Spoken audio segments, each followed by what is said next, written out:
We're going to advance the corrective now, and we're going to go more dynamic. The first move was relatively static, but it gives you a great learning opportunity to stabilize. Now we're going to add some dynamics to it. So we're going to take this leg, and we're going to sort of set up that bias, that reactive neuromuscular training we talked about, because the band is not only lifting her, it's spinning her into sort of what I call a lazy hip position.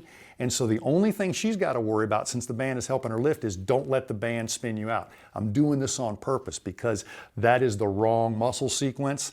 This linear is the right sequence. Now, she's going to lift up, and she's going to press down against resistance and then bridge. And then she's going to let this lift her up again, getting a little more range of motion every time, back down and bridge. We're going to cycle each of these legs 10 or 12 times and see if she can appreciate a left-right difference and see if she gets any fatigue in that.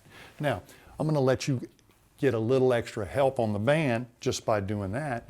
And we're going to go down and press through and bridge and come back up. Again. Down. Now, a lot of people aren't using their posterior chain this way. They really got to engage. So there's some mobility going on at the top, but there's a lot of stability going on at the bottom. So this is one of those 2-for-1 moves that allows us to really teach people how to stabilize. This is core work.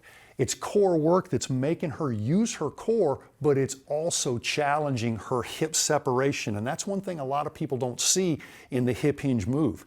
A lot of people can't hinge either hip, but if you can't hinge a single hip, that's a problem too. This really helps break that down.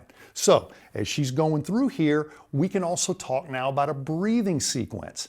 I would encourage you, inhale on the way down, exhale on the way up. See if that adds any value. If there's a little bit of a struggle here, that's what we want, and then we're going to start playing with the breathing sequence. Rule of thumb to go for with people with poor stabilization, if they're working into extension of the spine or the extremities, do that on an inhale. It's not a maximum workout, but you do get some reflexive core stabilization when you do that. You're welcome to reverse the breathing, because for some people it might be easier the other way, but the 80-20 play when we're really trying to stabilize is inhale on the way down, exhale on the way up, get a little more length right here, use the inhale to get a little more strength on the way down. Now what I'm going to do is switch legs and let you just go through the same thing. If they feel the same, that's fine. If they feel different, that's also something. So let go of that. And I'm going to come around here.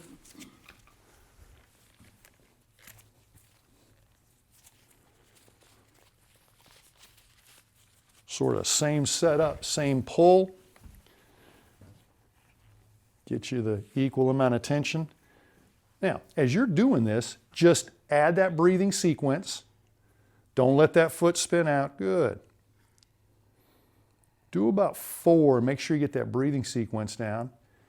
And then the only thing I want you to think about is, does it feel the same or different between the sides?